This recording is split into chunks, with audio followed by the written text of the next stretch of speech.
Okay, so I think like this display in here, this is talking about the stolen children. And when the government came in, you know, as we started getting invaded by more and more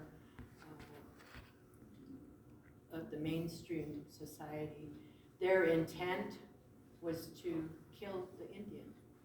So the whole motto, their policy was kill the Indian, save the man. So when you hear about that, that means that we weren't even human. We're savages, whatever. So one of the ways to help to take away culture is to send take children from their homes, little tiny kids, and take them to a boarding school. And they didn't have boarding schools close by. They would take them hundreds or thousands of miles away. And we have one here in the state of Nevada, just south of Carson City, called the Stewart Indian School. It's closed now, but it was open from 1890, which is the beginning of boarding school, residential schools.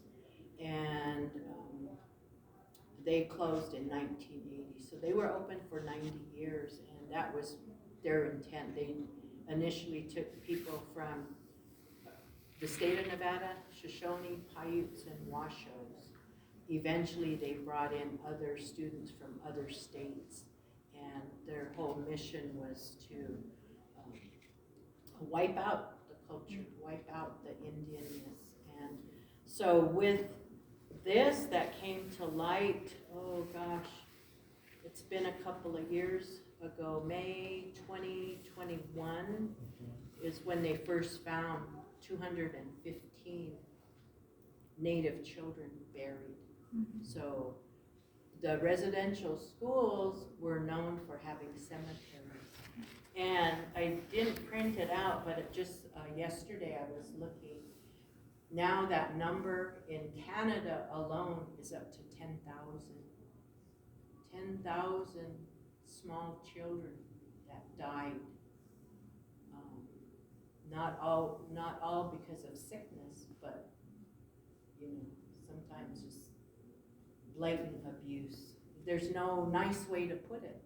You know, you can't say it nicely. They were killed and just put away. Some of them are in mass graves, and it's really a sad thing. But it's not only in Canada. We had 316 boarding schools in the United States as well, and the same thing happened. They have cemeteries.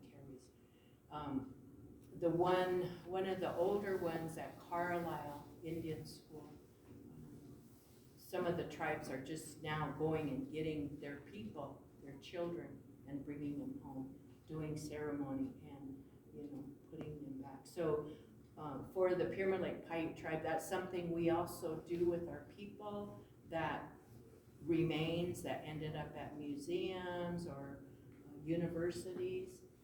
Those are coming home. So we have our eldest ancestor came back home, and that was a couple years ago, just right before the pandemic. In fact, 2020, that you know, dated almost 10,000 years old, the remains.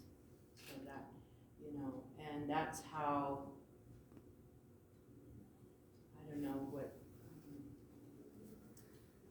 oppression, it's part of oppression that happened, just not respecting, you know, life of the people. But we're still here. We continue on, and we're going to continue sharing our culture. This right here, you see, it says no more stolen sisters. So as you come to the United States, that there's a movement to bring awareness that of missing and murdered Indigenous women. And it's in Canada, it's in the United States, it's in Mexico, it's in South America, where Indigenous women are taken, they're abused, murdered. And it's not a pleasant thing, but we're bringing that awareness to say, no more stolen sisters, you know, and I imagine in your countries as well, that, that could be, you know, something that's going on. So, in fact, let's see, today's Tuesday. 2 days ago, on Sunday, one of our tribal members, you know, was put down because she was murdered, put in the back of her car, and the car burned up right there outside of Reno. Yeah, so it's very tragic, and it doesn't stop. You know, you would think, okay, we're in 2022 and things should be better, but those things still go on. And so we still have to bring awareness to our people, and we do it through these. So you see what's going on. We're threatened by companies that want to come in and mine from the earth, you know, and disturb it. This, about 3 hours away from here on another Paiute reservation, this is going on where they're proposing to build a lithium mine. A lithium mine goes 400 feet into the earth, and it will never recover.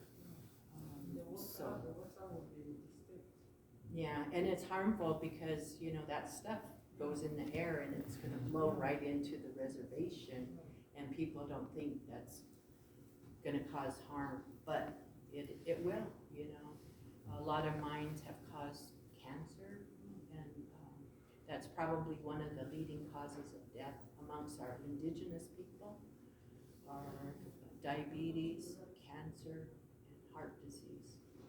And so, but you know, at the same time, there's good things that go on, you know, like, you know, sharing our mission for peace and unity. I've worked with the 13 Indigenous Grandmother Council, and they were a council of grandmothers from all over the world. We had a grandmother from Gabon, from Japan, several from the United States, from Native American tribes, Alaska, India, you know, other places, to bring that message of peace, you know, to bring a message of harmony and love and respect, because our earth, our Mother Earth, needs it. Otherwise, we see all these signs that, you know, are leading to destruction. And, you know, as human beings, we all need to be proactive in protecting, and we need to teach our young kids the same, how to take care of the earth and not cause destruction. Any other questions? Yes? Yeah,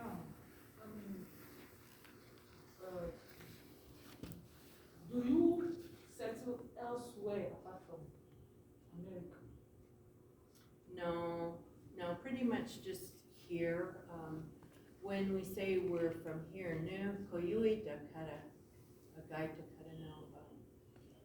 this is our center. This is our place of creation and being. So for myself, I've traveled a lot of different places, but this is home. And so,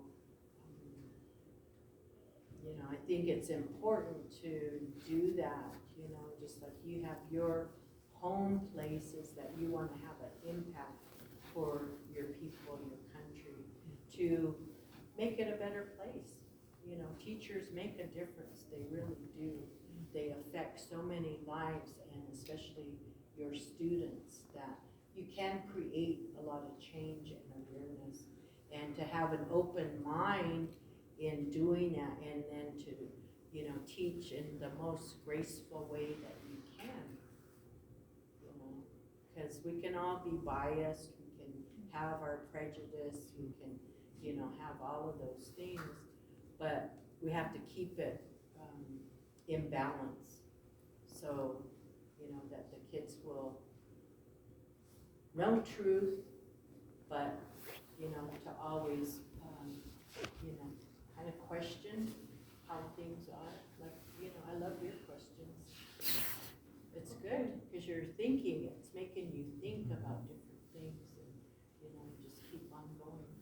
Yeah, does your clan have a blood relation or blood relationship with the Asian Indians? No, we do not. And so that's, we had a young man that was actually here from India one time, and we just, you know, joked with each other because they're the real Indians. When America was so-called discovered, it was because Christopher Columbus was lost, and he thought he was in the East Indies, but he wasn't. And so that's why we carry the name Indians, and we call ourselves American Indian. We also call ourselves Native American. I think nowadays it more goes towards indigenous peoples. In Canada, they call themselves the First Nations. So it's kind of all, you know, in between. I don't take offense to being called an American Indian, because I know what you mean. Some people do take offense to that. So, but it's all about education. You know, where did that first come from? And so with the East Indian people, they have their songs, history, beautiful culture. And I've been to Nepal, which is pretty close to India, and it's my most favorite place in the whole world. I would go back, you know, and it's, you know, you may think that people are very, very poor, but they are the most beautiful people ever. And the women, you know, just the same, very, very strong in culture and belief.